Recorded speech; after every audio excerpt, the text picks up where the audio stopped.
बच्चों, आइए आज जानते हैं हम प्रकाश के नियमों के बारे में कि प्रकाश के क्या नियम है। प्रकाश के मुख्य 3 नियम हैं जो उत्तल दर्पण और अवतल दर्पण के लिए हैं। तो प्रकाश के मुख्य 3 नियम हैं।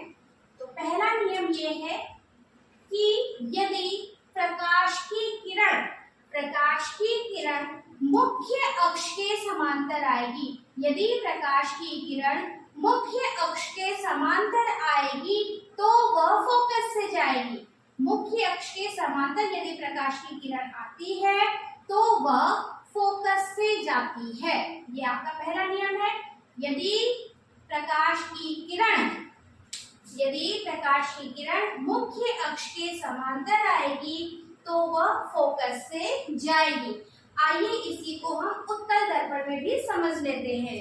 यदि प्रकाश की किरण मुख्य अक्ष के, हमेशा बच्चों प्रकाश की जो किरण आएगी वो हमेशा लेंस के लेफ्ट साइड से आएगी, मतलब आपके लेफ्ट साइड से आएगी। तो हमेशा लेफ्ट साइड से प्रकाश की किरण आएगी। तो प्रकाश की किरण समांतर मुख्य अक्ष के समांतर आ रही है तो वह अब इधर, क्योंकि आप जानते हैं क्योंकि ये उत्तल दर्पण है, तो उत्तल दर्पण के यहाँ पर क्या होगा, ये फोकस से जाती हुई प्रतीत होगी। यहाँ पे अवतल दर्पण में मुख्य अक्ष के समांतर आएगी तो फोकस से जाएगी। जैसा कि आप जानते हैं कि यहाँ पर जो प्रतिबिंब इधर बनता है वह वास्तविक व उल्टा बनता है, और यदि वस्तु इधर प्रतिबिंब बनता है तो वो आभासी व सीधा बनता है। तो यहाँ पर जो है आपकी प्रकाश की किरणें वास्तविक रूप से टकराती हैं, तो ये वास्तविक प्रतिबिंब बनता है यहाँ पर। और यहाँ पर क्या होता है, आपको ऐसा प्रतीत हो रहा है कि प्रकाश की किरणें इधर जाती हुई प्रतीत हो रही हैं, इस तरीके से। तो यहाँ पर ये, तो हमारा पहला नियम क्या है प्रकाश के नियमों का, अवतल दर्पण में यदि प्रकाश की किरण मुख्य अक्ष के समांतर आएगी तो फोकस से जाएगी, मुख्य अक्ष के समांतर आएगी तो फोकस से जाएगी। इसी डेफिनेशन को हम ऐसे लिख सकते हैं, मुख्य अक्ष के समांतर आते हुए प्रकाश की किरण, यदि मुख्य अक्ष के समांतर प्रकाश की किरण आ रही है तो फोकस से जाएगी या जाती हुई प्रतीत होती है। इसे आप अपनी कॉपी में विस्तार से लिख सकते हैं, जिसे मैं यहाँ पे लिख नहीं रही हूँ, बस समझा रही हूँ। दूसरा प्रकाश का नियम ये है कि यदि फोकस से आएगी तो समांतर हो जाएगी। बहुत आसान शब्दों में है बच्चों, देखिएगा, यदि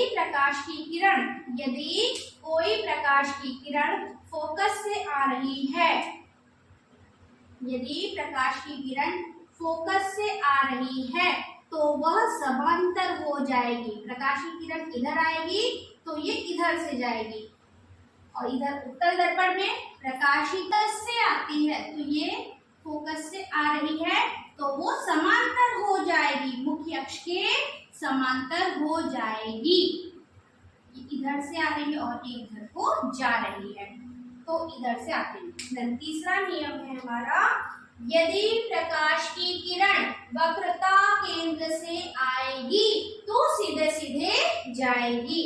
तो प्रकाश की किरण यदि वक्रता केंद्र से आती है, प्रकाश की किरण यदि वक्रता केंद्र से आती है तो वो वापस यहीं से लौट जाएगी। इसमें भी देख लेते हैं, यदि प्रकाश की किरण वक्रता केंद्र से आएगी, वक्रता केंद्र से आएगी तो वो सीधे सीधे लौट जाएगी।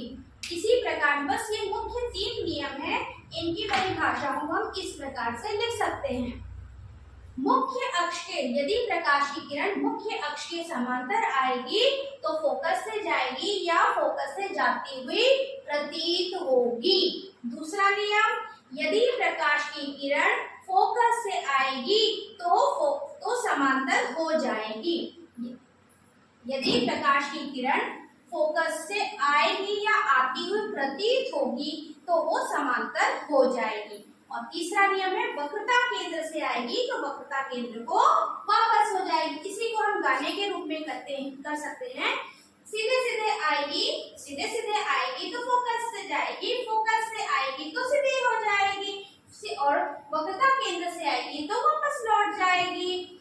देखिएगा फिर से बच्चों, मुख्य अक्ष से फोकस से आएगी, सॉरी सीधे सीधे आएगी तो फोकस से जाएगी, फोकस से आएगी सीधी हो जाएगी, और वक्रता केंद्र से आएगी तो वक्रता केंद्र से लौट जाएगी। इसी को हम गाना बना सकते हैं, सीधे सीधे आएगी तो फोकस से जाएगी, फोकस से आएगी तो सीधी हो जाएगी, वक्रता केंद्र से आएगी तो वक्रता केंद्र से लौट जाएगी। तो बहुत ही सिंपल है आपके प्रकाश के नियमों का अध्ययन करना। अगले वीडियो में हम जानेंगे अवतल दर्पण के द्वारा प्रतिबिंब की स्थिति कहाँ पर बनती है। Thank you. Like, share and subscribe.